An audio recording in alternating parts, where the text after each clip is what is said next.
Sud Radio Parlons Vrai chez Bourdin, 10h30, 12h30, Jean-Jacques Bourdin. Bonjour à toutes et à tous et merci d'être avec nous sur l'antenne de Sud Radio.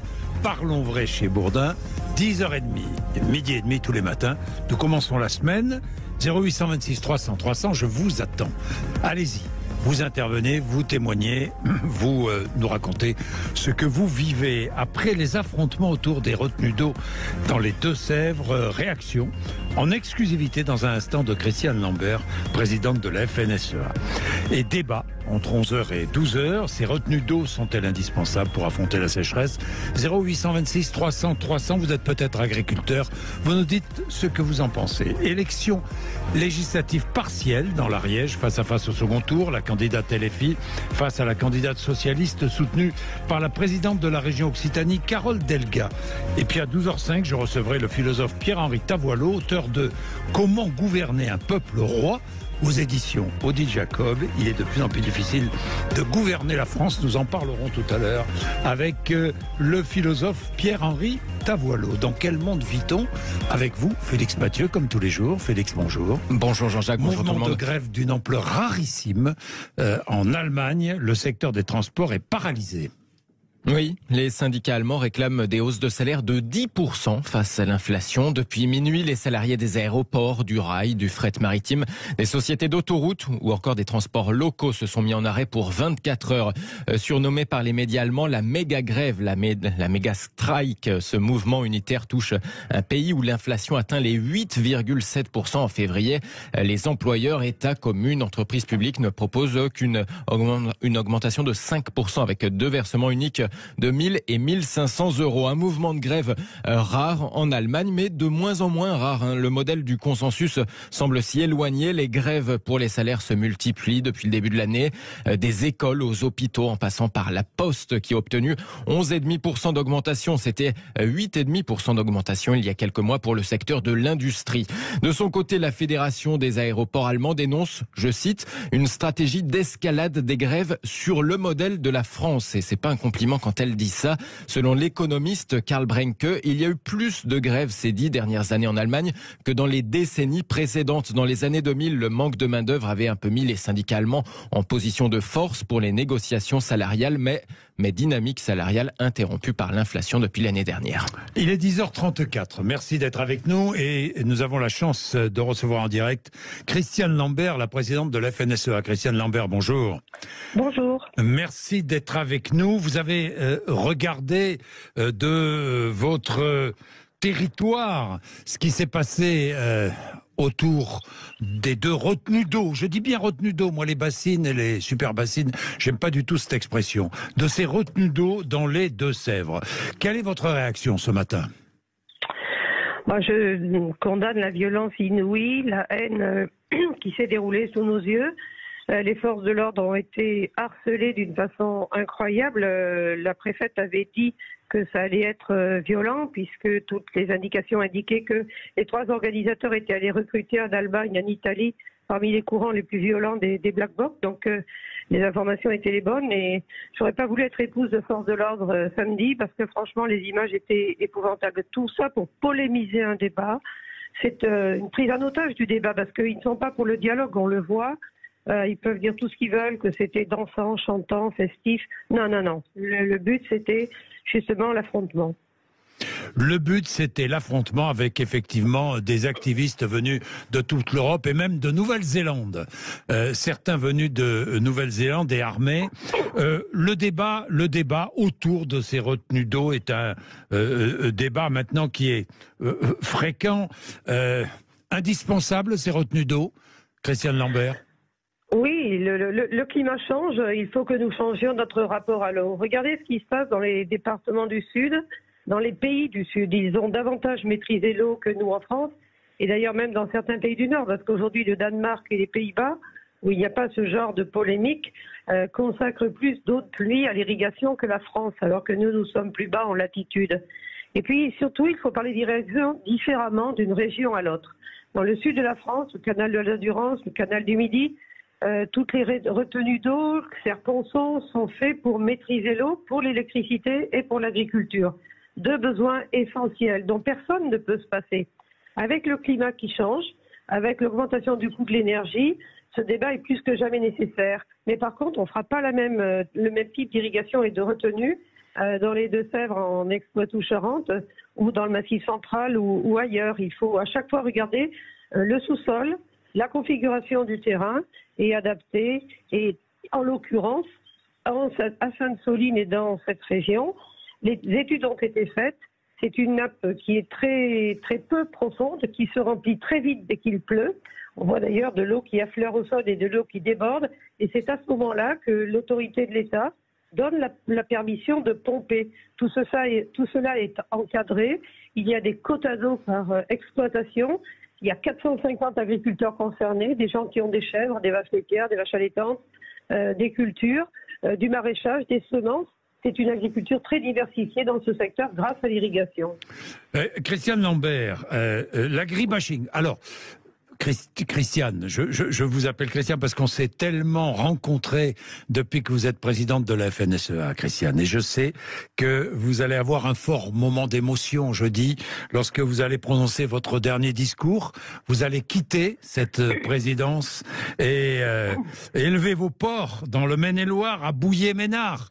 Oui. Christiane, pincement au cœur, j'imagine. Hein, pas facile de quitter la présidence de la FNSEA. Pas facile de quitter une maison où on a beaucoup travaillé, où on a porté l'espoir et la volonté des agriculteurs de travailler, d'être reconnus pour ce qu'ils sont, hein, ceux qui produisent l'alimentation et qui nourrissent les Français au quotidien et plus largement. Aujourd'hui, le blé et les fromages, les vins partent à l'étranger, les produits français sont attendus. Alors je ne reviens pas nourrir mes cochons, comme vous dites, je garde la présidence du COPA, puisque beaucoup de choses se décident au niveau européen. Je lève le pied, parce que je veux une vie après la FNSEA. Vous savez, c'est très stressant, c'est très engageant. Je ne sais pas faire les choses à moitié. Donc j'ai décidé au bout de 6 ans, je m'étais fixé ce cap-là. J'ai décidé d'arrêter, bien sûr, à Angers, donc c'était un peu prémédité quand même. Oui, j'imagine. Est-ce que vous pensez qu'en 6 ans de présidence, l'agribashing a reculé ? Oui, plusieurs choses y ont contribué. D'abord, nous avons beaucoup expliqué. Je remercie les médias qui m'ont beaucoup invité. Il y a eu les États généraux de l'alimentation, les lois alimentation. Il y a eu aussi la crise Covid et la peur de pénurie, la peur de manquer qui a réveillé chez les Français la conscientisation que l'alimentation c'était fragile et qu'en plus avec le changement climatique, on pouvait tout perdre. Quand le gel a détruit 30% de la vendange et 30% des fruits, quand la sécheresse l'année dernière fait qu'on a moins de 30% de pommes de terre, oui, il faut regarder le climat qui complique l'équation de production. C'est pour ça qu'il n'y a pas place pour les polémiques, et davantage pour le scientifique et les approches rationnelles. Et la guerre en Ukraine a mis en avant aussi manque d'huile de tournesol, explosion du prix du blé, donc inflation. Produire moins, c'est produire de la faim dans certains pays, mais c'est aussi avoir une alimentation plus rare et plus chère. Et les Français qui aujourd'hui se plaignent de l'inflation parce que c'est compliqué pour la fin du mois, et je les comprends, doivent aussi soutenir une agriculture qui produit. On ne peut pas dire non, rien du tout en France et on importera tout venant d'ailleurs, ne respectant aucune règle. C'est pas sérieux, c'est pas responsable, c'est pas ce que nous prônons nous. Oui, Christiane Lambert. Mais pour prendre un exemple qui est de saison, celui de la fraise, aujourd'hui, malheureusement, quand je vois dans les grandes surfaces des fraises françaises vendues 3 ou 4 fois plus cher qu'une fraise espagnole, ça a de quoi mettre en colère. Est-ce que ça vous met en colère, Christiane Lambert ? Oui, parce que la difficulté, c'est que depuis 30 ans, les distributeurs ont pris l'habitude d'aller chercher partout à l'étranger des produits moins chers. Et donc, ils ont ainsi mis à mal l'agriculture française. Dans le même temps, nous avons eu des faillites, nous avons perdu de la production. Et dans le même temps, en France, les mêmes parfois ont demandé d'avoir moins de produits phyto, du coût du travail plus élevé, des normes plus élevées. Donc, nos coûts de production en France sont plus élevés. Et quand ces importations arrivent, en plus plus tôt maintenant avec le changement climatique, il y a un télescopage de production. Et c'est pas bon du tout pour la production française. C'est vrai essentiellement pour les fruits et les légumes de printemps, ceux dont les Français raffolent. Mais c'est vrai que les conditions de production sont complètement différentes. Donc les gariguettes sont aussi arrivées. Préférer les fraises françaises, c'est soutenir l'économie française, les emplois et la possibilité aussi d'avoir des produits qui ont un meilleur goût parce qu'elles ont moins voyagé. Merci Christiane Lambert, hein. Merci pour tout ce que vous avez fait. Ça m'a fait plaisir de vous croiser tant de fois. Merci beaucoup. Hein. Merci à vous, au revoir. Merci, au revoir. Il est 10h41, vous êtes sur Sud Radio. Nous allons reparler évidemment de ces réserves d'eau. Bah tiens, Alain est à Lyon, auditeur de Sud Radio, et réagit. Alain, bonjour. Oui, bonjour. Ça va Alain? Oui, ça va, oui. Bon, Alain, vous êtes contre ces retenues d'eau? Oui, je suis contre. Maintenant, il y a différentes retenues d'eau, mais les bassines, oui, c'est impossible avec les... Enfin, les bassines sont des retenues d'eau, hein. Pardon de vous le dire, hein. C'est exactement la même chose. Hein. Ce sont des réservoirs d'eau. Oui, c'est des réservoirs, mais il y a différentes façons de remplir ces réservoirs, et les bassines telles qu'elles sont faites là, leur mode de remplissage est impossible à accepter aujourd'hui, de par déjà les sécheresses que l'on a. La personne d'avant a parlé que les nappes phréatiques étaient proches du sol, il y avait des débordements, je ne sais même pas ce qu'est un débordement dans une nappe phréatique, je m'occupe d'eau depuis 40 ans, c'est un nouveau truc qui vient de sortir. Il n'y a pas eu de pluie, donc les nappes phréatiques sont dans un état lamentable. La pluie qui tombe actuellement, elle sert pour la nature. Elle sert à faire pousser les champs, à faire que les arbres vont avoir des feuilles et ainsi de suite. Donc elles ne vont pas jusque dans les nappes phréatiques. Et si on pompe les nappes phréatiques, dans quelques années, ce sont les gens sur place, les gens qui habiteront sur place, ils seront même pas en train de se préoccuper s'ils pourront avoir de l'agriculture, simplement parce qu'ils auront de l'eau à leur robinet.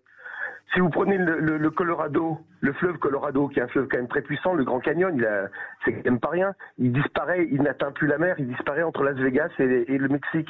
Il se perd dans le désert. Le Tage en Espagne, pareil, il est pratiquement en train de mourir.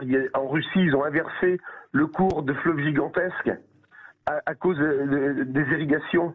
Il faut arrêter là. On pouvait jouer à ces jeux-là dans les années 50, 60, 70. Aujourd'hui, il tombe, on espère, une quantité d'eau chaque année. Il faut la gérer. Et il faut s'adapter. J'ai entendu tout à l'heure un discours politique de la part de la personne de la NFSEA. J'ai pas entendu un discours d'agriculteur. Pourtant, elle est agricultrice et elle connaît le sujet, hein, Alain. Oui, non, mais son discours était politique, il n'était pas des cultures. On parle de plantes, mais aujourd'hui, il faut que les Français acceptent, les politiques doivent faire comprendre qu'il y a tout un tas de produits qu'on ne peut plus consommer. Ou on ne peut plus consommer des fraises, vous venez de parler de fraises, au mois de février, c'est plus possible.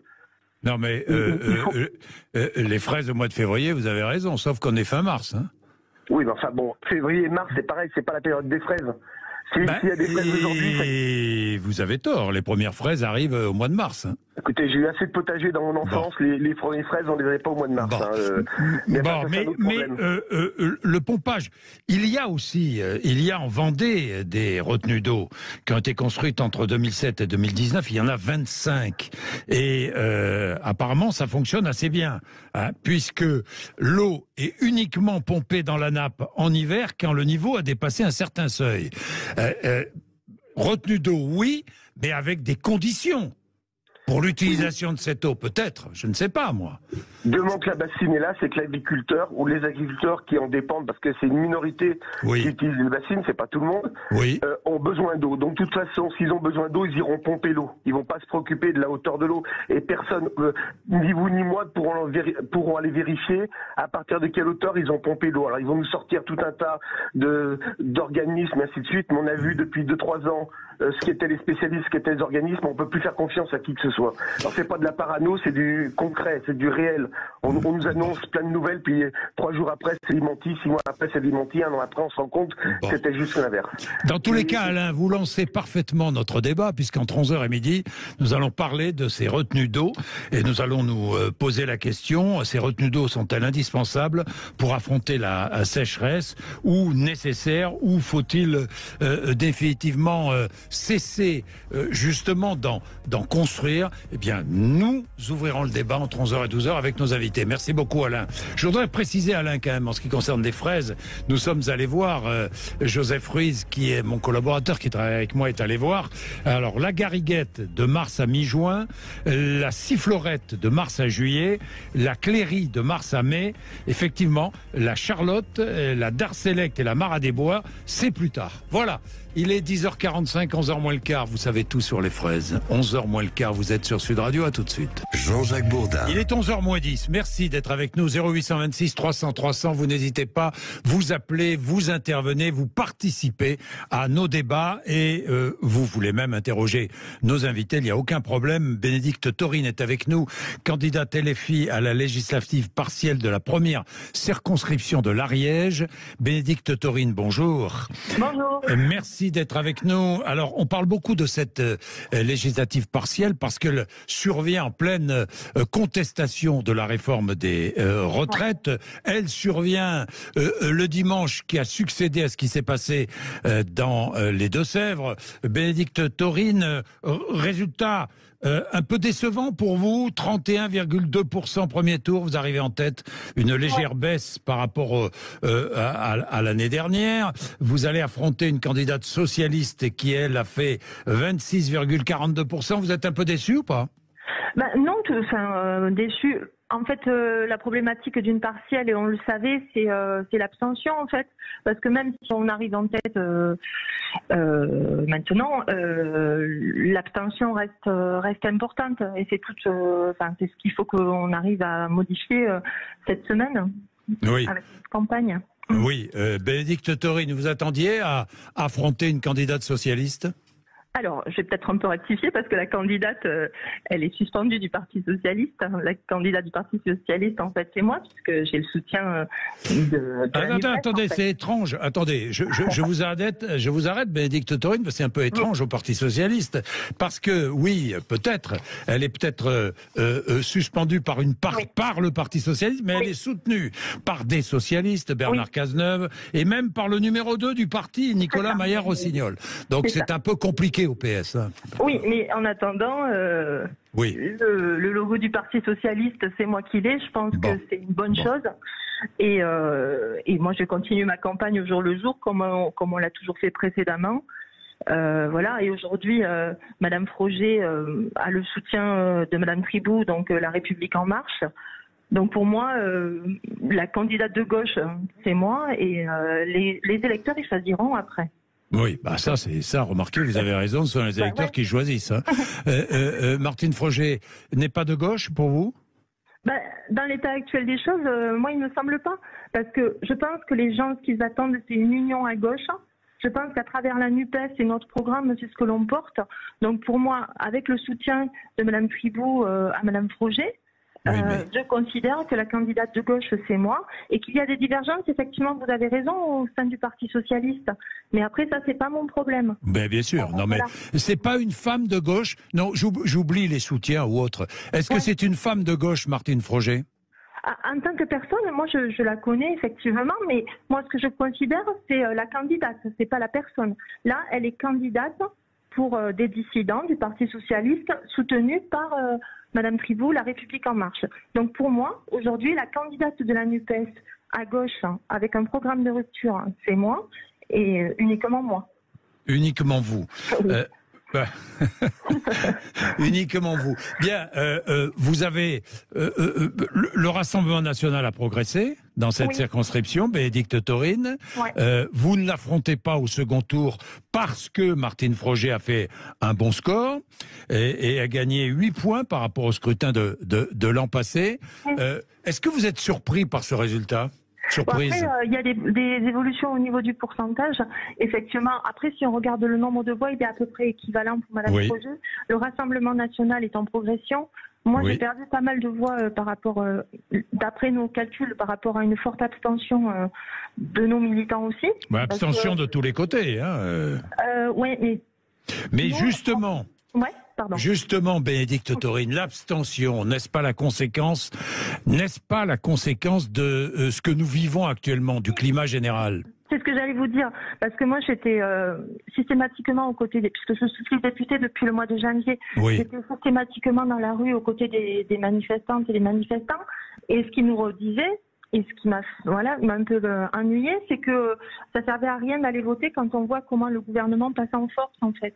Du coup, la mobilisation des gens à gauche a été plus complexe de mon point de vue. Voilà. Et donc, tout mon travail cette semaine, c'est de dire que non, une opposition à l'Assemblée est extrêmement importante et que c'est nous qui la portons. Oui, mais vous ne considérez pas Martine Froger, votre adversaire, comme une femme d'opposition? Non, parce que en fait, moi, j'ai fait partie du groupe des 17. On a eu une forte opposition. Mais ce que je vois aujourd'hui, c'est qu'avec un groupe plus important et plus large, on arrive à mieux faire passer nos idées, à mon sens, plutôt que dans un petit groupe. Voilà.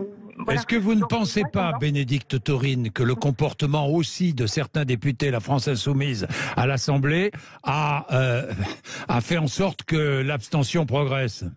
Moi, je pense pas. Des retours que j'ai, c'est vraiment le passage en force du 49-3. Sur le terrain, moi, des camarades aussi pensaient qu'on allait passer, donc ils ne se sont pas forcément mobilisés. Et encore, la semaine dernière, j'avais des gens qui me disaient qu'ils ne savaient pas qu'en fait, il y avait des élections. Donc, sur une partielle, c'est compliqué aussi de mobiliser l'ensemble des électrices et des électeurs. Voilà. Merci dans tous les cas, Bénédicte Taurine. Merci, et demain je recevrai... Merci, bonne journée. Demain je recevrai Martine Froger, évidemment. Chacun a le droit à la parole sur un temps équivalent.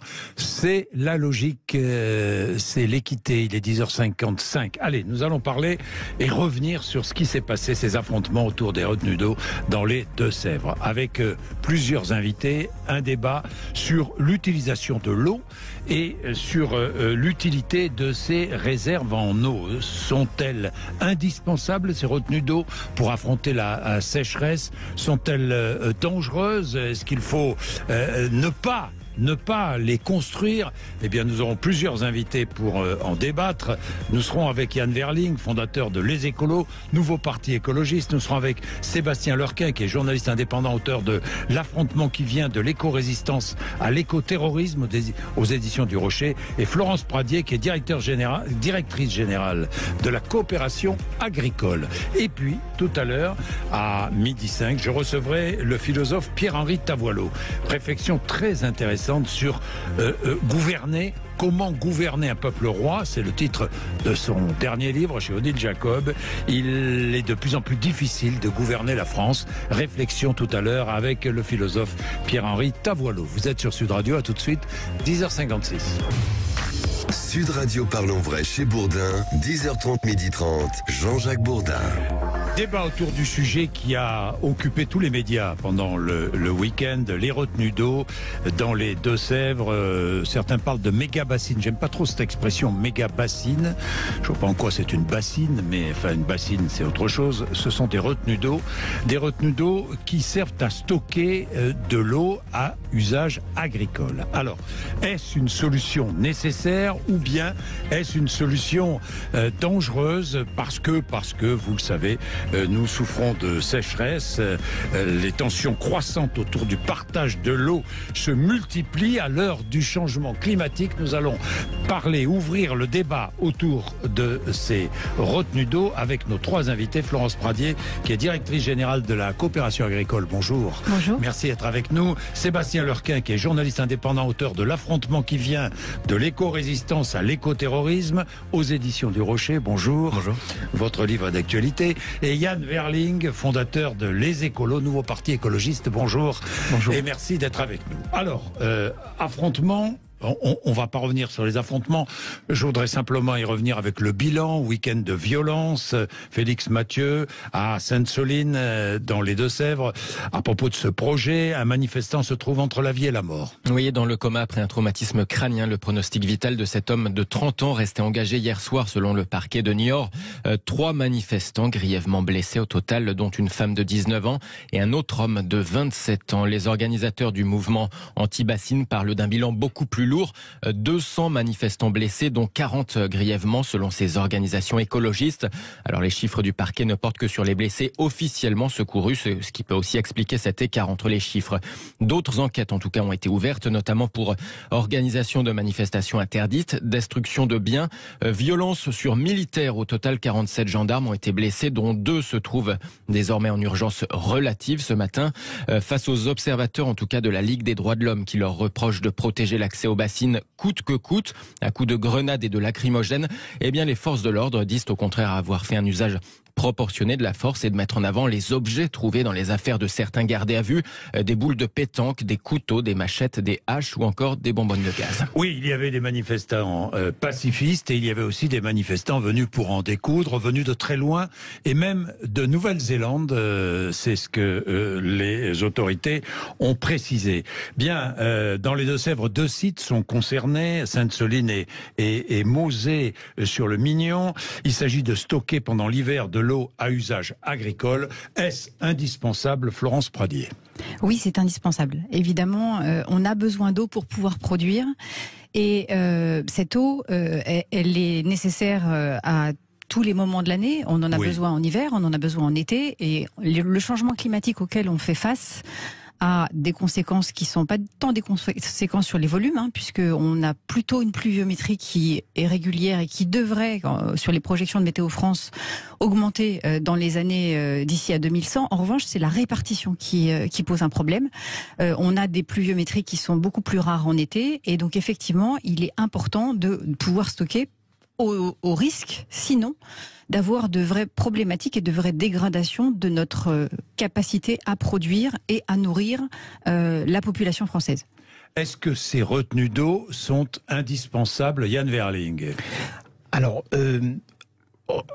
retenir de l'eau, récupérer de l'eau, on le fait depuis toujours. Retenir ou récupérer de l'eau. Voilà, on le fait depuis toujours. On invite même les particuliers aujourd'hui à se doter de récupérateurs d'eau de pluie. Ça paraît logique. Par contre, ce qui se fait aujourd'hui dans des zones qui sont déjà en stress hydrique très important, je pense notamment à ces régions où on fait ces bassines, me semble pas être la meilleure des solutions. Je pense que le meilleur stockage, c'est dans la nappe. C'est dans la nappe, c'est de laisser l'eau dans la nappe et de la puiser quand c'est nécessaire. Mais la mettre en surface au risque qu'elle s'évapore énormément en été. Alors on parle d'évaporation 3 à 6% seulement. Je pense que ça peut être beaucoup plus. Ça peut être beaucoup plus. Moi, je suis très sceptique sur cette solution, véritablement très sceptique. Je pense encore une fois qu'il ne faut pas s'opposer au stockage de l'eau, notamment quand il y a du ruissellement. Au départ, on nous parlait de retenue collinaire. C'est-à-dire que c'est l'eau qui s'écoule des collines, on la récupère dans des bassines au pied des collines. Ça, pourquoi pas? Mais là, on va chercher l'eau dans la nappe. Mais donc, je vous dis ça parce qu'il existe d'autres retenues d'eau dans le département voisin, en Vendée. Il y en a beaucoup et ça fonctionne fort bien, apparemment. Oui, mais le changement climatique est à l'œuvre. C'est-à-dire que les nappes phréatiques ne sont pas épuisées par ces retenues d'eau. Aujourd'hui, on a un vrai doute sur la capacité des nappes à rester pleines. On a des études qui ont été faites pour faire ces bassines qui datent d'une époque où l'eau était peut-être encore plus abondante qu'aujourd'hui. C'était avant 2010. 2008-2011, c'est les études qui ont été mises en avant. On a eu une sécheresse dingue en 2022. Dingue. Et des pronostics pour les années à venir, je suis pas sûr que vous ayez raison sur vos pronostics. Moi, je préfère être prudent. En matière de réchauffement climatique, les choses vont beaucoup plus vite que ce qu'on craignait. Donc, il faut s'adapter aujourd'hui au pire et pas aux solutions les plus optimistes. Sébastien Lorquin. Alors en fait, ce qu'on voit avec ces bassines, c'est finalement l'opposition entre deux modèles antagonistes. Vous avez les arguments pro-bassines ont été dit, donc je vais un peu prendre l'autre côté. C'est qu'aujourd'hui, les opposants, ils dénoncent quoi? Ils dénoncent un accaparement de l'eau. Pour eux, ces bassines qui sont construites majoritairement avec de l'argent public et à destination d'exploitation de quelques exploitations privées, agricoles, soulèvent un problème donc de partage. C'est-à-dire les agriculteurs s'accaparent l'eau. C'est un bien commun, quoi. C'est ce que vous dites. C'est ce que dénoncent les opposants aux bassines, voilà, et sur lesquels nous, effectivement, on a enquêté. Et ce qu'ils expliquent aussi, c'est que dans le contexte de sécheresse qu'on connaît particulièrement cette année, continuer à miser sur les bassines et la recharge des nappes phréatiques pour aller pomper dedans en hiver et irriguer l'été, c'est un scénario qu'on n'est pas forcément obligé de croire. Ils expliquent aussi, ils prennent tout un tas de rapports pour justifier leurs arguments. Ils vous disent par exemple que le Bureau de recherche géologique et minière, dont l'étude est brandie par BRGM, le BRGM, dont l'étude est brandie par bon nombre de pro-bassines, ils vous expliquent que le BRGM lui-même s'est à rétropédaler, a expliqué que son étude ne prenait pas en compte justement le changement climatique, l'évaporation et la sécheresse. Donc voilà, vous avez quand même aujourd'hui un véritable débat qui se pose avec deux modèles qui sont vraiment antagonistes. Alors les agriculteurs se sont engagés, je voudrais être très précis, à économiser l'eau, à replanter des haies, à adopter des cultures plus résilientes et à faire attention à l'utilisation de produits phytosanitaires. En contrepartie, Florence Pradier. Oui, mais c'est indispensable. C'est indispensable pour la culture. De toute façon, quelle que soit la culture, qu'elle soit bio ou traditionnelle, il faut de l'eau. Hein. Bien sûr, l'eau est nécessaire pour l'ensemble des modèles et l'ensemble des modèles et des types de production.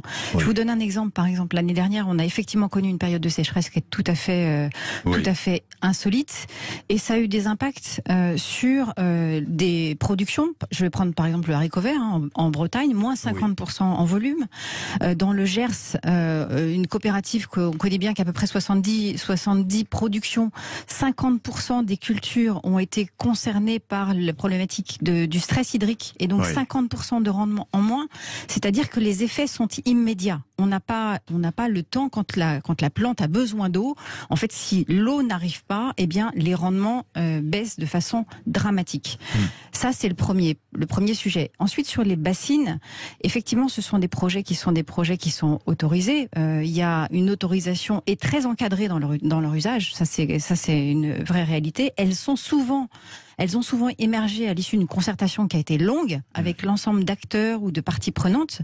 Et puis, il y a des engagements, comme vous le dites, des agriculteurs, parce que le droit à capter ou à prélever de l'eau, eh bien, il a des contreparties. Il y a des contreparties en agriculture, celui de s'engager vers une agriculture qui est plus durable, celui de baisser les produits phytosanitaires, celui de replanter des haies, par exemple, celui de favoriser un écosystème et de la biodiversité. Il y a des contreparties qui sont importantes et qui ne sont pas que du volontariat, puisqu'elles impliquent aussi les pouvoirs publics, et ceux-ci vont être les garants du contrôle et de vérifier que ce qui a été dit sera bien fait. Sébastien Lorquin. Oui, parce qu'en fait, il y a quand même un contre-argument qui est apporté parfois, c'est que quand vous voyez, il y a quand même des décisions de justice aujourd'hui qui sont contraires au projet de bassine. Par exemple, la Cour administrative d'appel de Bordeaux a jugé que celle une bassine en Charente-Maritime prélevait trop d'eau, que la quantité d'eau prélevée était illégale. Mais peut-être que certaines bassines sont inutiles et d'autres utiles. Retenues d'eau. Moi, j'aime pas trop, encore une fois, ce mot bassine, mais bon.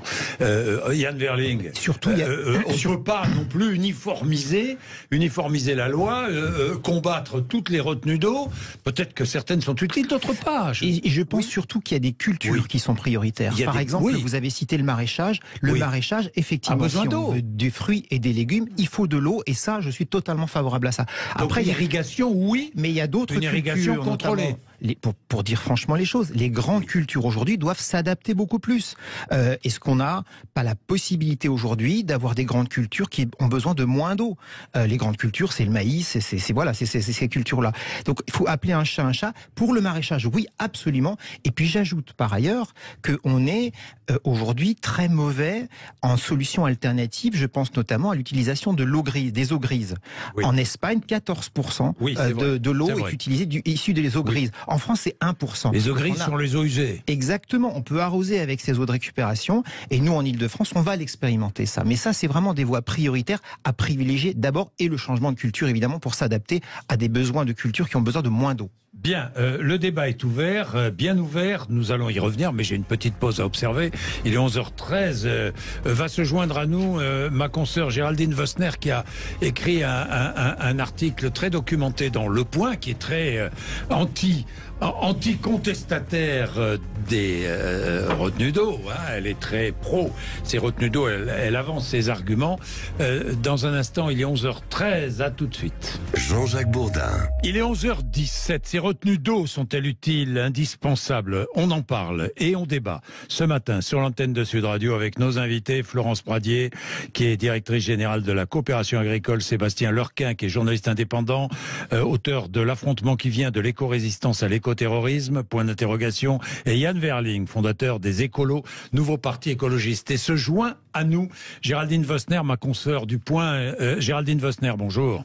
Bonjour. Merci d'être avec nous. Ces retenues d'eau, je n'aime pas le mot bassine, je le précise encore une fois. Ces retenues d'eau coûtent cher, Géraldine. Est-ce qu'elles coûtent cher? Oui, elles ont un coût, assurément. La question est de savoir si elles rapportent plus qu'elles ne coûtent à la collectivité au final. Oui. Et alors, quelle est la réponse pour vous?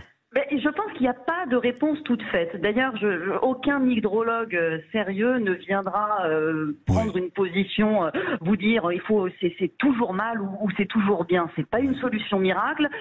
Selon les contextes hydrogéologiques, ça peut présenter un intérêt. Dans d'autres cas, ça n'en présentera aucun ou ça sera des effets néfastes. C'est intéressant parce que dans ce débat-là, il y a des exemples qui existent et qu'on ne cite jamais et qui sont positifs, notamment en Vendée, la Vendée qui est le département voisin des Deux-Sèvres. 25 retenues d'eau ont été creusées entre 2007 et 2019.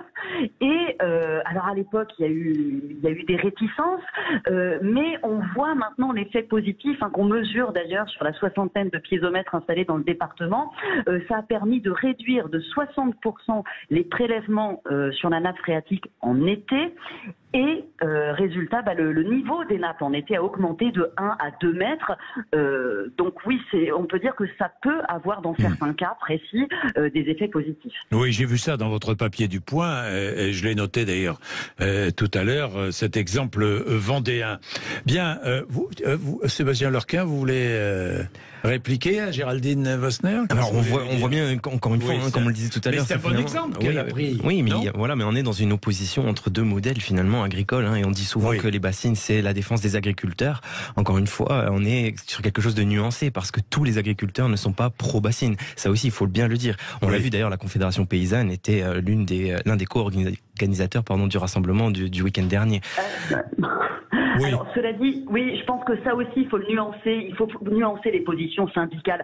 L'accès à l'eau n'est pas une question de modèle d'agriculture. Ça, c'est le narratif que les militants veulent toujours mettre pour opposer des modèles. L'agriculture intensive ne consomme pas plus d'eau que l'agriculture biologique ou l'agriculture dite paysanne. Il n'existe pas de culture sèche. C'est pas vraiment une question de modèle. D'ailleurs, autour de ces bassines, il y a effectivement des agriculteurs en conventionnel concernés. Il y a aussi des petits maraîchers, il y a aussi des éleveurs en bio. C'est vraiment pas, je pense, une question de modèle agricole. Mais on veut en faire un symbole d'opposition de modèle. Et c'est là, je dis, attention, danger. On n'est pas dans la défense d'un intérêt général, on n'est pas dans un discours rationnel, on est là dans un discours tout à fait politique et qui instrumentalise la question de l'eau. Un discours politique, Géraldine Vosner? Ah, mais clairement politique. On a là des partisans d'un modèle décroissant, en fait, d'un modèle anticapitaliste qui combattent effectivement un modèle agricole et qui se saisissent de ce prétexte de l'eau pour mener ce combat. Un mouvement anti-progrès technologique et anti-innovation, comme vous l'écrivez? Il rassemble ce courant, il rencontre ce courant-là dans l'opinion publique. Maintenant, il faut garder à l'esprit qu'en France, on n'a pas d'agriculture industrielle. Les modèles dont on parle, ce sont des fermes familiales autour. Alors c'est vrai qu'ils font de la production, qu'ils veulent produire. Maintenant, quelle alternative ils proposent, ça n'est pas très clair parce que l'intérêt de ces bassines telles qu'elles ont été conçues, en tout cas en Vendée et telles qu'elles l'étaient aussi dans les Deux-Sèvres, c'est qu'il y avait un contrat qui était conclu entre toutes les parties et on demandait aux agriculteurs des contreparties à l'accès à l'eau de ces retenues et notamment celle de baisser leur utilisation de produits phytosanitaires, celle de modifier leurs assolements, celle de faire de grosses économies d'eau parce que oui, le monde agricole va vraiment devoir s'adapter au nouveau contexte climatique, mais une opposition frontale sur des bases qui sont peu rationnelles ne semble pas forcément une solution pertinente. Yann Verling, vous êtes d'accord avec Géraldine Vosner ou pas? Moi, je suis d'accord. Est-ce que c'est devenu ces combats contre ces retenues d'eau, est-ce que c'est devenu un objet politique, quoi? Non, est-ce que c'est un objet politique aujourd'hui? Qu'est-ce qui n'est pas politique? Oui, qu'est-ce qui n'est pas politique? Je ne sais pas ce que ça veut dire. Politique politicienne. De politique politicienne. Alors qu'il y ait des tentatives de récupération politique, évidemment qu'il y en a. Évidemment qu'il y en a. On a vu des députés de la France insoumise aller sur place pour plaider la convergence des luttes. Ça, c'est vraiment dramatique parce que ça plaide totalement contre la cause de questionnement légitime qu'on peut avoir sur comment partager efficacement et utilement l'eau. J'ai l'impression, pardon de vous le dire, là je vais être un peu direct, j'ai l'impression que les agriculteurs sont montrés du doigt et sont désignés comme des criminels. Non mais on en est là. Mais on en est là. Non, je pense qu'il ne faut pas pousser le trait, caricaturer. Mais le trait, il est caricaturé. Bien sûr, non mais bien entendu, mais aujourd'hui, on doit défendre une agriculture qui demain survive à cette situation d'un climat qui change. Et donc il faut effectivement trouver des solutions. Mais tout le monde est d'accord. Voilà, mais moi je vous en ai exposé quelques-unes. J'ai dit que il fallait réfléchir à des solutions qui soient plus économes de la ressource en eau pour tous. Je vous ai dit que pour le maraîchage, il fallait effectivement mettre le paquet pour effectivement assurer le maraîchage en France et qu'il y avait des cultures qui devaient évoluer. C'est une position pragmatique que je défends là. Mais évidemment que je suis contre toutes les violences que j'ai vues ce week-end, qui sont absolument dramatiques, qui sont finalement le meilleur allié de ceux qui défendent finalement un modèle qui n'est pas celui que les militants défendent sur place. Donc il faut condamner ces violences et clairement dire qu'on doit réfléchir et s'éclairer. Pour moi, un politique comme je suis, on a besoin d'être éclairé par des données objectives. Oui. Voilà. Et ces données objectives, aujourd'hui, elles manquent sur la question de l'eau.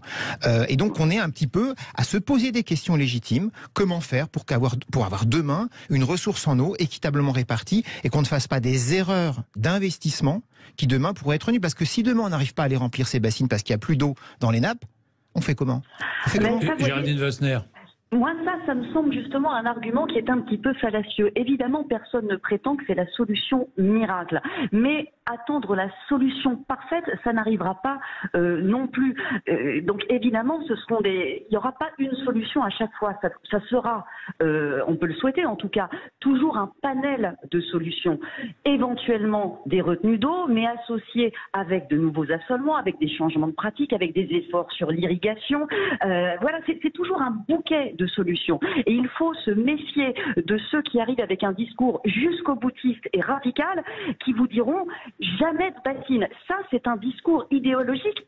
Parce que, c'est la signature d'un discours idéologue. Aucun hydrologue sérieux ne vous dira, sans connaître un contexte très précis, qu'il faut rejeter toute solution. Et moi, ce que je déplore, c'est que les défis sont tels, les défis que nous pose le réchauffement climatique sont tels qu'on va tous devoir en rabattre un petit peu.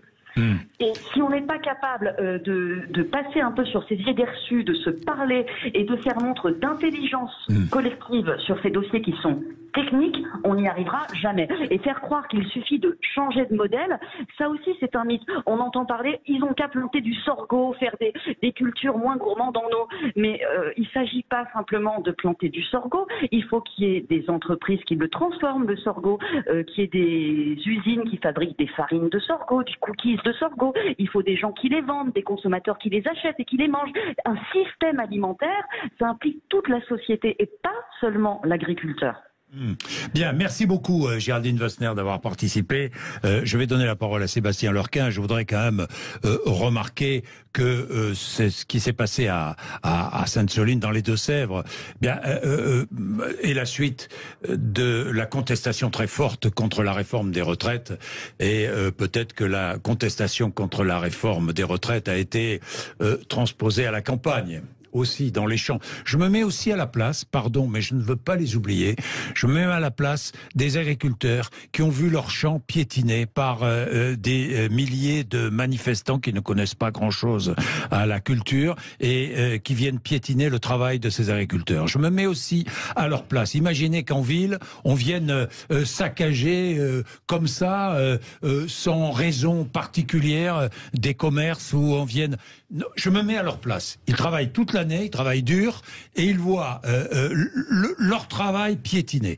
Ça ne doit pas être très agréable. Sébastien Lurquin. Non, je suis d'accord avec vous, on peut que regretter ces tensions. Oui. Néanmoins, on peut aussi se dire que, vu le niveau de tension total qu'on a vu ce week-end, est-ce qu'il n'est pas temps que les deux camps, que ce soit les pouvoirs publics d'un côté et les militants de l'autre, fassent un pas en arrière, se mettent autour de la table et discutent? Est-ce qu'il n'est pas temps finalement de remettre un débat dans de créer les conditions d'un véritable débat public, de donner le temps à la science aussi, de faire des études pour trouver si les bassines ne sont pas la solution miracle.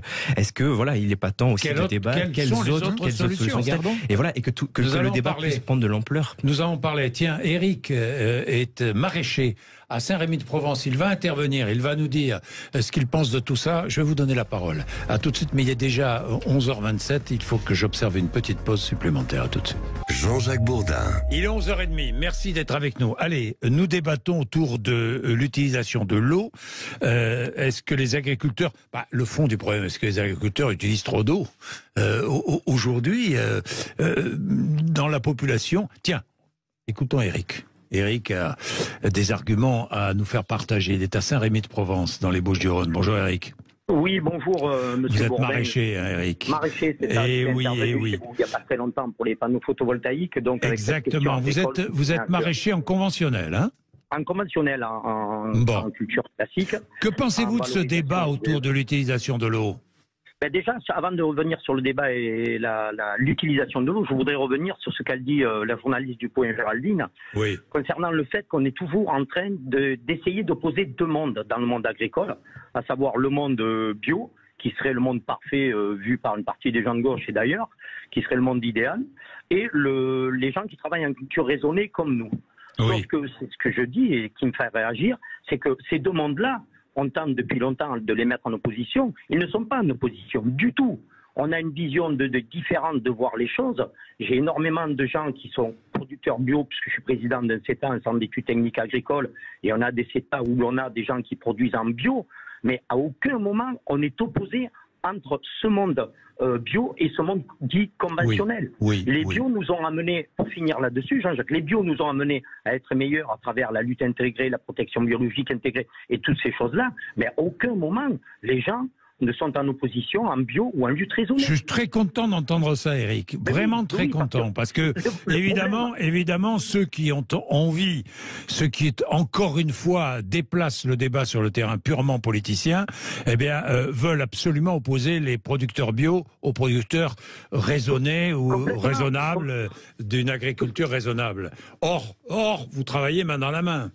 Oui, on travaille main dans la main, puisque à l'APREL, par exemple, l'Association pour la recherche et l'étude légumière, on n'a pas de projet bio ou conventionnel. On a des projets qui vont faire bénéficier le monde agricole et le maraîchage, puisqu'on est spécialisé là-dessus, mais qu'ils soient bio ou non bio. Ça va être les essais de fertilisation, les essais de variétés, toutes ces choses-là. Mais à aucun moment, on est en opposition.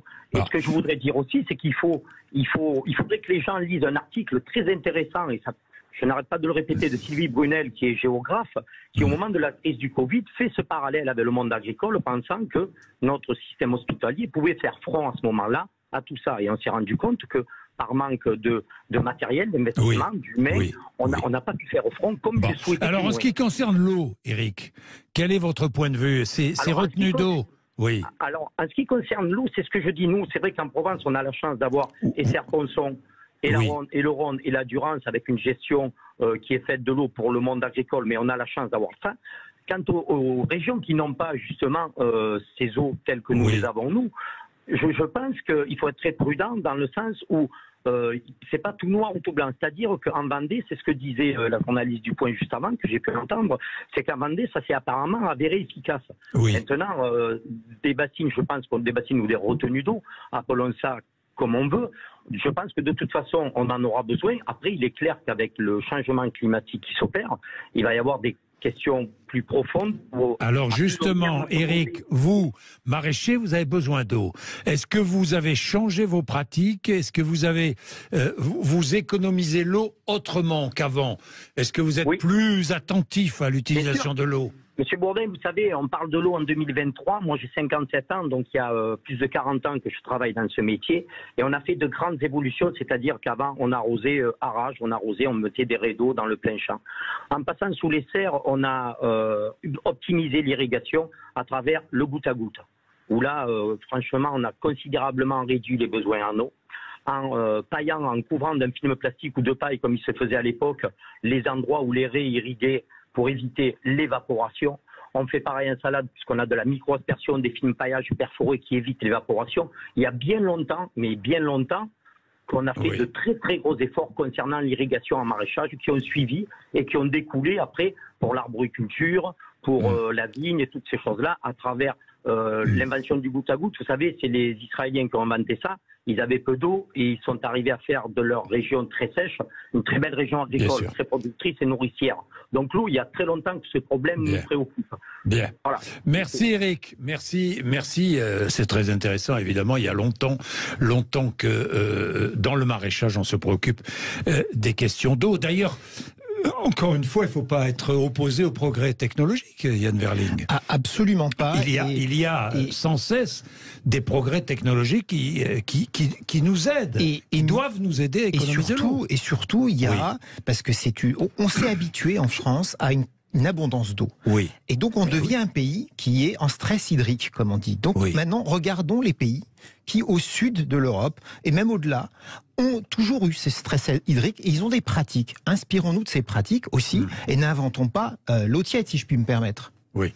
Sébastien Lurquin. Oui, c'est ça. Il faut voir finalement quelles solutions pourraient être trouvées, parce que c'est vrai que là, particulièrement cette année, on voit une situation de sécheresse catastrophique. Donc, elle a peut-être le mérite, cette situation, d'être un révélateur. Oui, et de mettre la question de l'eau au premier plan, et il faudrait que ça le soit de manière durable pour qu'on fasse société finalement, et qu'on mette toutes les solutions possibles sur la table, qu'il y ait des débats, et que... C'est sûr que ce n'est pas en s'affrontant entre manifestants d'un côté et police ou gendarmerie de l'autre qu'on va faire avancer le débat. Ça, c'est évident. Avant de vous donner la parole, je voudrais que nous écoutions Jean-François, qui est, lui, agriculteur céréalier. Bonjour Jean-François. Bonjour M. Bourdin, mais bonjour à tous vos auditeurs. Qu'est-ce que vous dites, Jean-François, à vous? Quand vous voyez ce qui s'est passé ce week-end, quelle est votre réaction? Bon, ma réaction, je vais vous dire, M. Bourdin, elle n'est pas compliquée. Depuis le Covid, en France, on a que les experts. Vous voyez, ce matin, je vous écoutais, quelqu'un qui parlait des fraises. Lui, il était expert dans l'eau. Oui. Voilà. L'autre, il est expert. Bon, c'est des gens qui ne connaissent rien dans l'agriculture, mais absolument rien. Qui viennent aujourd'hui, depuis les réseaux sociaux, donner leur parole pour un oui, pour un non. D'ailleurs, des fois, il vaut mieux que les gens se taisent, des fois, se taire, c'est plus intelligent que de parler. Oui. Voilà. Et il faut surtout, il faut que les gens comprennent comment ça marche l'agriculture. Oui. Voilà. Aujourd'hui, mon constat, c'est que ce qui s'est passé à Sainte-Soudine, c'est inadmissible. C'est inadmissible. Aujourd'hui, mon constat à moi, c'est que on avait une bande d'ultra-gauche qui ne sont pas venus pour le problème de l'eau, ils sont venus pour en découdre avec l'autorité. Voilà. Aujourd'hui, on en est là. Oui, aujourd'hui, le problème de l'eau, monsieur Bourdin, on a une évolution du climat. On ne sait pas où on va parce que personne n'est capable de savoir. Comment faites-vous, vous réfléchissez à ce problème, évidemment. Vous êtes céréalier. Comment faites-vous? Comment imaginez-vous l'utilisation de l'eau? Il faut commencer à laisser travailler, parce qu'il y a une grosse pression des écologistes sur l'INRA et sur la recherche agronomique. Aujourd'hui, on est en train de sortir des variétés de blé, de colza, qui sont beaucoup plus résistantes à la sécheresse qu'avant. Eh oui, plus résistantes, évidemment. Pourquoi? On ne sait pas, ils ne veulent pas qu'on le fasse. Voilà. Ils aimeraient qu'on retravaille comme il y a 50 ans en arrière. Pas tous les écologistes, tout dépend des écologistes. Il y en a des constructifs et d'autres négatifs. On a des écologistes sectaires. Moi, quand j'entends dimanche matin, mais je vais vous dire, ça m'a fait bondir, dimanche matin, sur une chaîne concurrente à vous, à la télé, je ne sais pas retrouver son nom, mais c'est la députée écologiste de Paris, qui n'a jamais quitté Paris, je crois, voilà, qui nous dit comme ça, parce qu'il faut toujours mettre une couche, que les pesticides, c'est un mot inventé par eux, parce que ça n'existe pas les pesticides, c'est des produits phytopharmaceutiques ou phytosanitaires. Donc, que les pesticides, a dit, ça augmente le besoin d'eau aux plantes, mais elle a vu jouer où ça? Oui, c'est vrai que... Le problème qu'on a aujourd'hui... Les produits phytosanitaires n'augmentent pas le besoin d'eau, que les choses soient claires, non? Enfin, je ne sais pas, je m'adresse à Florence Pradier, non? Non, pas du tout, c'est pas, effectivement pas le sujet. Strictement aucun rapport. Oui, Jean-François, terminé. Quand vous êtes malade, vous prenez un antibiotique. Quand vous êtes malade, oui. Vous prenez un antibiotique, vous prenez un cachet. Regardez les matières actives des cachets et regardez les matières actives des fongicides. Ouais. C'est bien souvent les mêmes. Bon, Jean-François, vous, concrètement, ça sera ma dernière question, comment faites-vous pour économiser l'eau aujourd'hui? Vous y réfléchissez? On essaye de semer plus tôt. Oui, semer plus tôt. Il y a un côté technique. Oui. Il y a un côté aussi de la recherche. Bien sûr. On essaie de faire des variétés qui sont de plus en plus résistantes. Bien sûr. C'est chaud, voilà. Bien sûr. Et après, M. Bourdin, je veux dire, là, c'est le problème des bassines. Mais le problème, il est même ailleurs. Moi, je suis dans un endroit où je suis dans des poteaux. Je suis limite Gers-Haute-Garonne. Oui. J'ai des bassins versants. Oui. C'est pas compliqué de faire une digue et de stocker de l'eau. C'est l'eau de pluie. Là, c'est pas l'eau de. Donc stocker de l'eau, évidemment. Chaque agriculteur pense à stocker de l'eau. Ça me paraît logique, et notamment les céréaliers, évidemment. Merci Jean-François. C'est vrai que il y a quelques années, on construisait facilement des retenues d'eau. Personne ne contestait. Aujourd'hui, c'est très contesté, avec évidemment la raréfaction de l'eau. Moi, je lisais là, je ne sais plus où, une retenue d'eau dans le Tarn, construite dans les années 50 pour assurer l'autonomie en eau potable pour tous les foyers de la région. Et la moitié du Tarn est alimentée par ce barrage. On a construit beaucoup de barrages, beaucoup de retenues d'eau. Aujourd'hui, comment se fait-il que ces retenues d'eau ne soient plus acceptées par une partie de la population ? Yann Verling. La réalité, c'est que les gens voient bien que le changement climatique est à l'œuvre et qu'il y a des problèmes d'eau. Il y a même eu un colloque. Oui, mais retenir de l'eau. Retenir de l'eau de pluie, oui. La pomper dans les nappes, non. C'est un autre sujet. Sur en plus des surfaces complètement imperméabilisées, parce que les retenues d'eau dont vous parlez, l'eau elle peut s'écouler dans les nappes si elle est en excès. Mais là, elles peuvent pas s'écouler. C'est retenu. C'est imperméable. C'est pas la même chose. Donc encore une fois, retenue d'eau, oui. Comme on fait de la récupération d'eau de pluie, mais de l'eau de pluie, de ruissellement, pas en cherchant dans les nappes. Sébastien Lorquin. Oui, les différents témoignages qu'on a entendus finalement montrent qu'on est dans un dialogue de sourds. Parce que, à l'inverse des auditeurs qui ont appelé, les militants écologistes vont vous dire que face à l'urgence climatique, il est urgent d'agir. Et pour eux, il faut imposer un autre modèle. Et je voulais juste préciser, le problème, c'est qu'ils n'ont pas le modèle. Bien sûr, je veux juste Quel est le modèle ? Ce que je voulais vous préciser, c'est en tout cas qu'ils sont tellement ils sont dans leur vision du monde, et que ce qu'on a vu ce week-end, on risque malheureusement de le revoir. L'un des principaux organisateurs, les Soulèvements de la Terre, l'a annoncé. Ils ont annoncé leur saison 5. Et pour eux, c'est comme dans une série. Vous avez eu l'épisode 1 qui était Sainte-Soline. Et ils ont déjà annoncé l'épisode 2 qui aura lieu autour de l'autoroute Toulouse-Castres. Donc en fait, on voit apparaître comme ça autour de l'autoroute Toulouse-Castres. On voit en fait apparaître un front écologiste aujourd'hui qui va contester tous les projets d'infrastructure partout sur le territoire. Il y a une véritable volonté de décentraliser la lutte, et pour eux de s'attaquer sur le terrain aux projets que eux jugent et considèrent. C'est pour ça que vous posez la question de l'éco-résistance à l'éco-terrorisme. Voilà, parce que les militants vont se dire éco-résistants, et de la résistance, on passe à une forme de terrorisme. J'aime pas trop l'utilisation de ce mot terrorisme, je vous le dis tout de suite. Mais alors le mot d'éco-terrorisme est trop fort, effectivement. C'est Gérald Darmanin qui l'avait utilisé en octobre au lendemain des événements de Sainte-Soline. Aujourd'hui, on n'est pas dans un cadre d'éco-terrorisme en France. C'est aussi un mot qui est résistance à quoi ? Aujourd'hui, on voit en tout cas qu'il y a un glissement sémantique. Vous avez les militants qui vont se dire éco-résistants, ils vont vous dire que non, ils ne font pas des sabotages, mais qu'ils font des désarmements. Ils sont dans cette volonté de changer le vocabulaire pour imposer aussi, de la même manière, leur vision du monde, leur vocabulaire, parce que ils posent en fait quelque part la question de la violence légitime. Les affrontements vont se multiplier. C'est pour l'instant inéluctable, parce que vous avez d'un côté un État qui reste sourd aux revendications de ces militants-là. On peut être d'accord ou pas, elles existent, ces revendications. Et donc, les Soulèvements de la Terre, par exemple, ils vous disent, tant qu'on ne sera pas entendu, on va multiplier les campagnes. Entendu, ça veut dire adopter nos solutions. Mais d'ailleurs, quelle solution ? C'est tout le débat. La solution, c'est la décroissance. C'est en tout cas l'une des principales, au cœur de leur projet. Évidemment. Florence Pradi, un mot juste avant la pub. Dans les solutions de l'usage de l'eau, et sur l'usage de l'eau, c'est des solutions qui sont souvent concertées. Ce qu'on voit, c'est que les militants qui sont opposés au projet sont soit des gens qui ont refusé d'aller sur des concertations pour trouver des solutions collectives avec les gens locaux, les collectivités, les associations, soit des gens qui ne viennent pas de l'endroit où est le problème. Donc c'est effectivement un vrai... qui viennent d'ailleurs. Qui viennent d'ailleurs, ce qui est un vrai sujet. Alors que dans des endroits où la concertation a lieu, où les solutions sont mises en place, et elles ne concernent pas que le stockage de l'eau. Le stockage de l'eau n'est qu'une partie de la solution. On a un sujet de réguler et d'être capable de capter de l'eau au moment où on a besoin dans l'agriculture.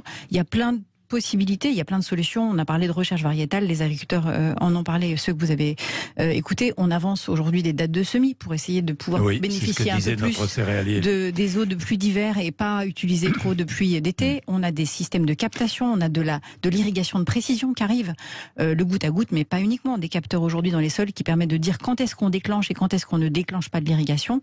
Peut-être un point essayer de perdre moins d'eau aussi. Pour perdre moins d'eau. En France, on a à peu près entre 5, on va dire 5%, à peu près 5% de surfaces qui sont irriguées. En Italie, en Espagne, aux Pays-Bas, Italie c'est 20%, Espagne 13%, Pays-Bas 11,6%. Donc on est un pays qui irrigue, somme toute, encore aujourd'hui assez peu. Ouais. On a de la chance en fait. La guerre de l'eau, elle est incompréhensible. C'est pas possible d'avoir ce type d'opposition et même de comportements qu'on a vu ce week-end qui sont pas acceptables parce qu'on a des agriculteurs aujourd'hui dont la mission première c'est de nourrir, et cette mission-là, elle est en danger. Elle est mise en danger par des oppositions comme celle-ci. C'est pas normal. Nous, dans les coopératives, certains salariés reçoivent des cercueils dans leur boîte aux lettres. C'est quand même on est dans un monde où aujourd'hui ça n'est plus entendu, où des fractions, des extrémités n'arrivent plus à dialoguer et à faire avec beaucoup de pragmatisme, parce que je pense qu'il faut qu'on remette du pragmatisme et de la raison pour arriver à produire. Et la souveraineté alimentaire, ça n'est pas un acquis. Aujourd'hui, c'est quelque chose qui est en danger. On considère ça, nous, comme étant en danger. On regarde la perte de la France sur le terrain de la production agricole. C'est un fait. Nos balances commerciales sont devenues déficitaires si vous enlevez le vin. Donc c'est une vraie source d'inquiétude. Et pour pouvoir produire, il faut qu'on ait des hommes, de l'eau, et puis de la bonne volonté, des gens qui ont envie d'y travailler. Bien, il est 11h46, nous allons terminer. Allez-y, appelez, n'hésitez pas. 0826 300 300. Nous allons terminer juste après cette dernière page de pub. Jean-Jacques Bourdin. Bien, on parlait de la violence de certains mouvements activistes qui sont au-delà de l'écologie, Yann Verling. C'est pas l'écologie que vous défendez. C'est une... Mais j'ai envie de dire plus que ça. J'ai envie de dire qu'aujourd'hui, ces mouvements de violence nuisent à l'écologie. Nuisent à l'écologie, parce que moi qui suis plutôt pragmatique, plutôt nuancé, je n'arrive pas à porter mon message parce que on me met dans une case. Vous n'arrivez pas à dialoguer avec eux ? Avec eux non, mais même je voyais bien le débat. C'est quand on est dans la nuance, on nous dit mais vous êtes de quel côté à la fin ? Vous êtes du côté du noir ou du blanc ? En fait non, on peut aussi être dans la nuance. Mais la violence aujourd'hui empêche la nuance, empêche le débat. Et moi aujourd'hui qui suis un écolo pragmatique, je vois bien qu'il y a d'autres écolos qui sont pas très clairs sur la condamnation de ces violences. Et du coup ça met un espèce de melting là un peu mou dans lequel on sait plus où on est. Et moi je suis clairement contre ces actes de violence et contre cette écologie très radicale qui nous empêche de discuter. Sébastien Lorquin, ça va se multiplier ces mouvements violents au nom de la défense de l'environnement. Ça va se multiplier et c'est même quelque part, nous dans notre livre ce qu'on a essayé de faire, c'est une cartographie des nouveaux mouvements écologistes qu'on voit apparaître. Alors, il y en a beaucoup qui apparaissent. Il y en a beaucoup et puis il y a un double mouvement en fait duquel il faut parler. C'est-à-dire vous avez d'un côté une radicalisation de certains écologistes et puis une écologisation de certains militants radicaux, notamment d'ultra-gauche. C'est-à-dire qu'ils vont profiter de la cause écologiste, l'urgence climatique, qui adhèrent dans l'opinion pour venir se greffer dessus et commettre des violences. Vous avez ça. Et puis, vous avez donc, une multitude d'actions radicales qui vont se multiplier. On en parlait tout à l'heure, avec les bassines là, Toulouse-Castres, Rouen, le contournement de Rouen. C'est là où les affrontements auront lieu. C'est probable. Et c'est même quelque part assumé aujourd'hui. C'est ce qu'on explique. C'est qu'aujourd'hui, nous, dans notre livre, on leur donne la parole. On essaie en tout cas d'écouter et de comprendre pourquoi ils s'engagent là-dedans. Et ce qui vous explique, c'est que c'est une stratégie. Il cite un penseur suédois qui s'appelle Andreas Malm, qui prône le flanc radical, c'est-à-dire faire planer la peur de la violence avec un flanc radical, et qui va en fait inciter le pouvoir en place à discuter avec le flanc modéré. Donc on est aujourd'hui là-dedans. On est là-dedans. Vous le sentez, Florence Pradier ? Oui, évidemment, c'est préoccupant et c'est même très inquiétant parce que on voit aussi des dégradations dans certaines exploitations avec des gens qui prennent la liberté d'aller dire non mais moi ce que vous faites ne me convient pas et donc on vient chez vous, on entre chez vous, il y a beaucoup d'intrusions, on fait fi de la propriété privée et on vient détruire l'appareil productif. Ça c'est effectivement très inquiétant, ça n'est pas admissible. Détruire l'appareil productif et peut-être non on touche pas aux animaux mais pour l'instant mais ça peut arriver. Ça peut faire partie des choses qui en tout cas des appels de certaines organisations qui peuvent être de toucher aux animaux aussi parce que la cause animale est aussi un sujet qui, je dirais, existe dans la vie des citoyens, en fait. Des militants animalistes ou antispécistes qui sont aussi sur cette question-là. Pour eux, l'élevage est à condamner. Et nous, notre enjeu, c'est d'encourager et de faire qu'il y ait des gens qui acceptent encore de travailler dans ces conditions. C'est un vrai sujet. La question du renouvellement des générations en agriculture, elle n'est absolument pas assurée. Et aujourd'hui, on a de moins en moins de monde qui veut faire ce métier parce que, effectivement, il doit faire face à des injonctions de ce type qui vont jusqu'à de l'intrusion et qui sont extrêmement perturbantes. Quand vous êtes quelqu'un et que vous fabriquez, votre mission première, c'est de nourrir. Vous faites correctement votre travail, vous êtes un citoyen comme tout le monde, vous avez des enfants, vous avez la même préoccupation que n'importe qui de l'avenir, donc votre métier vous le faites, vous avez des contraintes qui sont considérables, qui sont des contraintes climatiques évidemment, mais il y a aussi des contraintes de produire et d'arriver à nourrir plus de monde, parce que la planète, la population augmente également, hein. On est aussi sur ce sujet-là, donc on a l'impression de faire bien son travail, on s'adapte, parce qu'il y a une vraie adaptation, et je pense que la question des transitions agroécologiques en agriculture, elle est complètement adoptée. Aujourd'hui, tout le monde cherche des solutions pour essayer de produire au moins autant et mieux et durable. Mais quand vous faites ce travail-là, en fait, si vous avez ce type de comportement, effectivement, c'est très, très démotivant.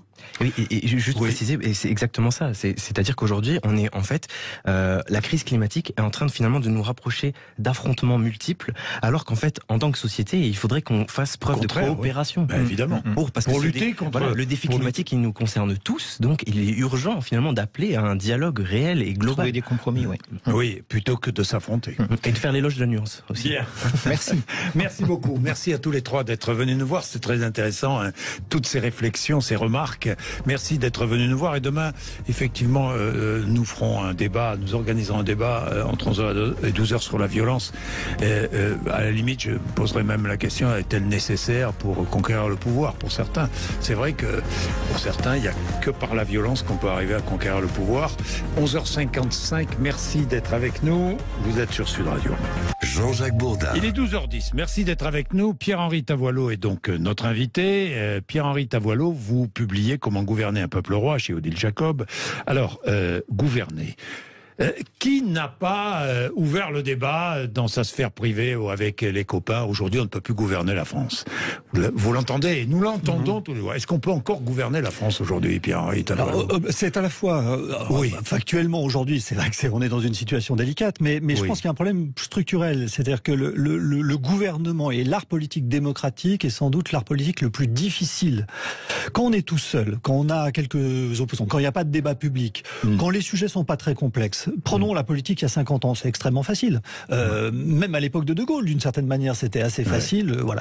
Aujourd'hui, vous avez une diversité d'interlocuteurs, une complexité de contraintes juridiques, économiques, bureaucratiques, administratives, et objectivement, être élu aujourd'hui, et je me place ici plutôt en défenseur des élus, être en responsabilité aujourd'hui, ça n'a jamais été aussi difficile. Voilà. Là, je pense que c'est vraiment l'élément. Et ajoutons à ça les multiples moyens d'information et de diffusion de l'information. Oui, il y a une contrainte à la fois dans la mondialisation, dans la hypermédiatisation, et puis aussi par l'individualisation. C'est le fait qu'on est tous devenus des experts d'une certaine manière, et la saturation d'informations entraîne en effet, c'est ça le point assez paradoxal, plus on sait, moins on peut. Oui. Plus on sait, moins on peut. Il est donc plus difficile de gouverner qu'avant. Oui, incontestablement. Ça, c'est incontestable. Et l'art politique démocratique, en plus, suppose de savoir gagner des élections, de mener des délibérations, d'avoir le courage de prendre des décisions et ensuite de rendre des comptes. Et tout ça, c'est des qualités qui sont, quand on y réfléchit, radicalement contradictoires. Il faut être audacieux, courageux, modeste, à l'écoute et humble. Alors, ça nous conduit à la thèse de votre livre. Vous dites, crise politique, très bien, mais au-delà de la crise politique, ce qu'on note, c'est l'impuissance publique. Ça, j'ai beaucoup aimé l'impuissance publique. Je pense que c'est vraiment le point essentiel aujourd'hui. Reprenons le terme de démocratie. Dans démocratie, il y a démos, le peuple, et puis il y a kratos, le pouvoir. Et si on est démocrate, il faut les deux. C'est-à-dire, il faut du kratos, du pouvoir, et il faut du démos, les deux. Et les démocraties libérales dans lesquelles nous vivons tentent de faire un équilibre entre les deux. Et c'est compliqué. Parce qu'en général, là où il y a du pouvoir, il n'y a pas de peuple, et là où il y a du peuple, il n'y a pas de pouvoir. Voilà. Et donc, équilibrer les deux, ça veut dire pas trop de peuple, ça s'appelle la démocratie représentative, ce sont les élus, pour 5 ans, voilà. Et pas trop de pouvoir non plus, puisque chaque fois qu'on met un pouvoir, il y a un contre-pouvoir. Ce pouvoir est pas seul Et c'est ça l'équilibre subtil. Le grand danger, c'est que face à ça, il y a deux tentations inverses. Soit on dissout le pouvoir dans une sorte de volonté générale où chacun peut s'exprimer, et ça c'est en effet compliqué, soit on augmente en quelque sorte le peuple et on dissout le pouvoir. Donc on a une situation qui est très très compliquée, un équilibre très complexe. Moi c'est ça qui m'intéresse, c'est qu'au-delà des éléments circonstanciels, on est dans une situation démocratique qui est très difficile avec un équilibre. Alors le peuple, est-ce que le peuple se limite à ceux qui manifestent, qui protestent, qui contestent et même qui utilisent la violence? Alors, évidemment pas. Le peuple, c'est un mix complexe. C'est une question qu'on tourne un peu autour du pot. Qui est le peuple de la démocratie? On dit le peuple est souverain. Qui est le peuple? Jadis, on disait Dieu est souverain. Mais l'avantage de Dieu, c'est qu'en général, il n'est pas là. Donc on peut, disons, l'interpréter. Le peuple, il doit être là. Donc on en cherche avidement des expressions. Alors évidemment, en général, des expressions, c'est plus on parle fort, plus on a l'impression de dire, bah voilà, le peuple est là. Donc, le peuple, c'est moi. Le peuple, c'est moi. Donc, je le représente. C'est cette logique-là qui fait que on est sans arrêt, on va le rencontrer, on a l'illusion de l'évidence, on dit, moi, je connais le peuple. C'est souvent les élus qui disent ça. D'ailleurs, moi, je connais le peuple, j'ai serré 2-3 paluches et je connais le peuple. Bon, évidemment, c'est pas ça. Le peuple de la démocratie, c'est un mixte complexe. C'est à la fois la société, c'est-à-dire les gens qui vivent ensemble, mais ça suffit pas, parce qu'il suffit pas de vivre ensemble pour être un peuple, il faut vivre en commun. Vivre en commun, ça veut dire avoir un passé commun, un présent commun et un futur commun. Ça, c'est représenté par l'État. Donc c'est le peuple, c'est la société, c'est l'État, et c'est aussi le débat. C'est-à-dire, pour avoir un peuple, il faut aussi débattre de la manière dont on veut vivre ensemble. Et on voit tout de suite que la figure du peuple est infiniment plus complexe que cette espèce d'illusion d'immédiateté en disant, voilà, on a vu le peuple à manifester. Non, c'est pas le peuple qui a manifesté, ce sont quelques personnes qui ont manifesté. Leur expression est valable, mais voilà, ça suffit pas. Et là-dessus vient s'ajouter l'idée que ce peuple-là, eh bien, doit avoir une expression légale. C'est ça la règle du démocratique. Mais qui représente le peuple? Ce ne sont pas les manifestants qui sont dans la rue. Qui représente le peuple? Ce sont les élus. Ce sont les élus. Voilà, c'est la règle. C'est la règle du jeu de la démocratie. Le peuple est une réalité complexe, mais qui a une réalité légale. Cette réalité légale, c'est Parce qu'aujourd'hui, on voit l'opposition. Elle est très très claire. Hein, l'opposition entre ceux qui pensent que ce sont les élus qui représentent le peuple et ceux qui pensent que c'est le peuple dans la rue qui représente tout le peuple. C'est l'illusion de l'immédiateté. Oui, c'est ça. C'est l'illusion de l'immédiateté. C'est-à-dire, et ça, c'est accentué par les réseaux sociaux, aussi par les sondages. C'est-à-dire qu'on a l'idée que le peuple est plus vrai quand il est immédiat.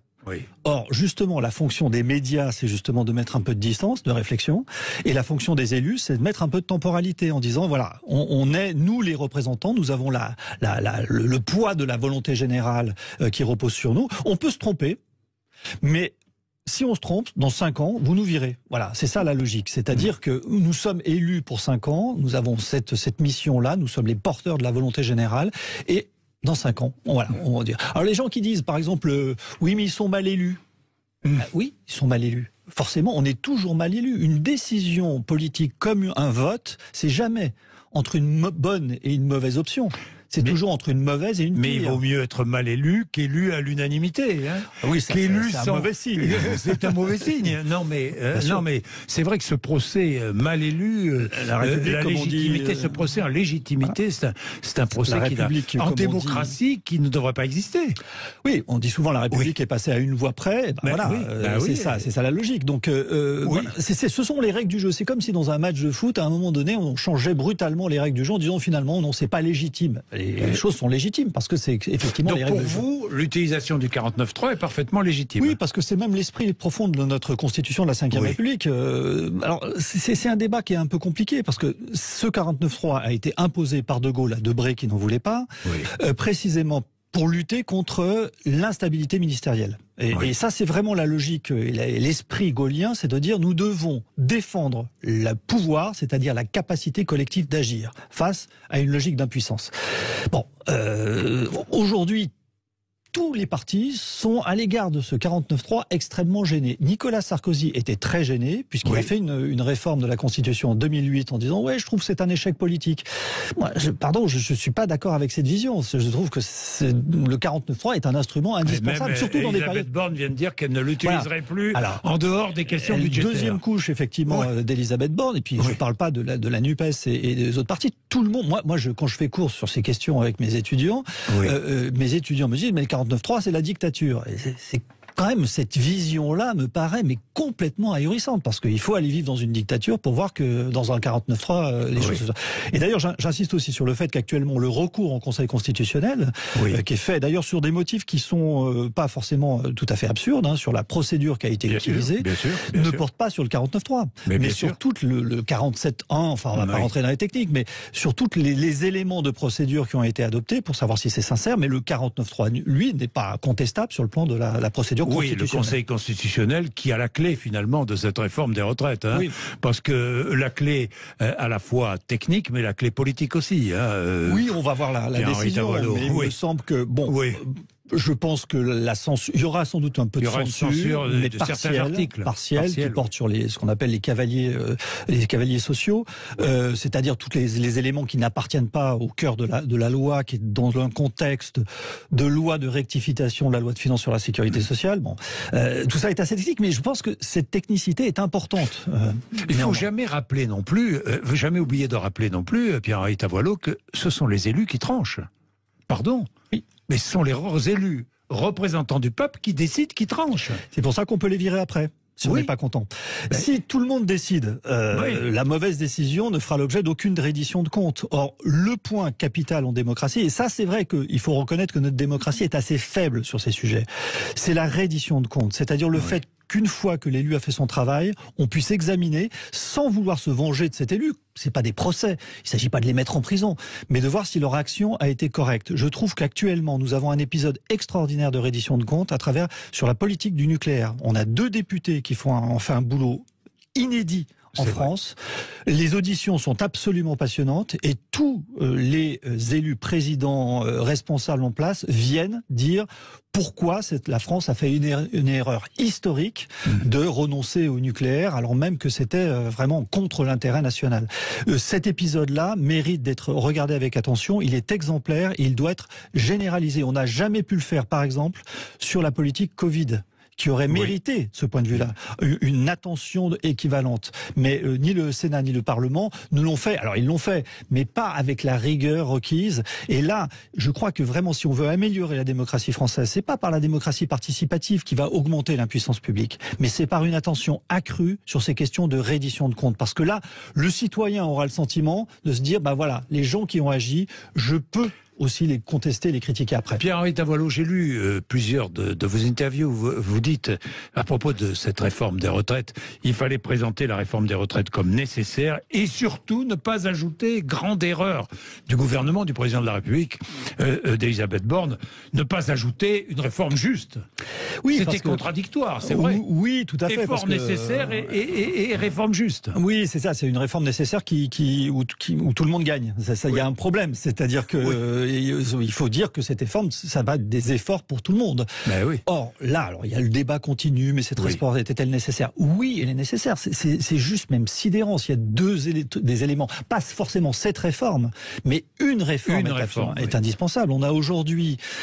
moi, j'ai travaillé beaucoup sur les âges de la vie depuis mon premier livre donc cette question des retraites. On l'identifie. Nous avons une natalité qui baisse, une espérance de vie qui monte, une entrée dans la vie professionnelle qui est aujourd'hui de 23 ans et une retraite moyenne de 25 ans. Ça fait déjà 45 ans. 45 ans où, d'une certaine façon, on n'est pas dans la vie active. Mécanique, et la tendance va s'allonger. Donc, de ce point de vue-là, une réforme est indispensable. Enfin, le nier, et d'ailleurs la réforme, beaucoup d'experts le disent, qui est en cours, n'est pas une réforme qui sera véritablement suffisante. On va avoir un nouveau psychodrame dans 5 ans, 6 ans, exactement sur le même thème, parce que cette réforme ne sera pas suffisante pour assurer la validité et la pérennité. Alors, pour contester cette réforme, la violence s'installe, une forme de violence s'installe. Est-ce qu'aujourd'hui, selon vous, certains partis politiques, et je pense à la France Insoumise, légitiment la violence? Alors, Il faut, je crois que là, être extrêmement précis. Oui. Parce qu'on a plusieurs niveaux qu'il ne faut pas confondre. On a un niveau de débat légitime. Oui. Et ce niveau de débat légitime, il doit avoir lieu, il doit être vigoureux. Et c'est tout à fait nécessaire. On a un deuxième niveau qui est le niveau des blocages organisés notamment par la CGT. On est aux frontières de la légalité parce que normalement on ne bloque pas, les piquets de grève sont interdits, mais on est encore dans le registre de la vie démocratique. Et puis on a un troisième niveau, effectivement, qui est le niveau des black blocs, c'est-à-dire effectivement des ultra-violents. Et ces ultra-violents qui ont la stratégie du coucou. La stratégie du coucou, c'est utiliser la moindre manifestation qui a eu lieu pour réaliser le projet anarchiste, en tout cas de cet anarchisme-là, parce que c'est qu'une partie, de détruire la structure étatique. C'est ça le projet de l'anarchisme. Bon. La stratégie de la LFI est un peu différente. C'est une stratégie qui a été théorisée par une philosophe qui s'appelle Chantal Mouffe, qui s'appelle l'agonistique. C'est-à-dire l'idée qu'il faut conquérir le pouvoir médiatique, qu'on parle de nous, donc faire un coup d'éclat permanent, si je puis dire, avec un discours d'opposition systématique contre, et surtout pas de négociation. C'est une stratégie qui est habile. Parce que cette stratégie du clash permanent peut donner le sentiment aux citoyens qu'il justement est en train de reprendre la main. C'est-à-dire qu'il est, lui, dans l'incapacité habituelle, mais au moins, il a la capacité, ce qui était le cas des Gilets jaunes, de pousser un bon coup de gueule. Et donc, par rapport à l'impuissance publique, qui est vraiment le symptôme et la maladie de nos démocraties, cette stratégie de l'agonistique, c'est le discours de la contradiction. Il faut être en contradiction systématique. En contradiction. Et c'est ce qu'on voit donc très bien. Et donc, ça donne le sentiment aux citoyens de, voilà, là au moins je peux faire quelque chose, je peux gueuler. Et là, je suis actif. Et donc, c'est quelque chose qu'il ne faut pas prendre à la légère. C'est-à-dire, la seule réponse à ça, c'est... Oui, la seule réponse. Comment répondre à ça? C'est de retrouver de la marge de manœuvre. C'est-à-dire, il fait qu'effectivement, la politique doit dire, non pas, je peux pas, parce qu'il y a des contraintes européennes, il y a les contraintes internationales, il y a le droit, etc. Ce qui est le cas de beaucoup d'élus, même d'ailleurs les maires, qui sont dans une capacité d'agir au quotidien, alors qu'ils ont une responsabilité démesurée. Ils risquent d'aller en tôle à tout moment, et ils n'ont pas le pouvoir. C'est quand même une contradiction énorme. Le maire d'une petite ville est dans cette situation. L'élu aussi. Et donc, c'est ça ce point capital, retrouver de la marge de manœuvre. Reconquérir une marge de manœuvre.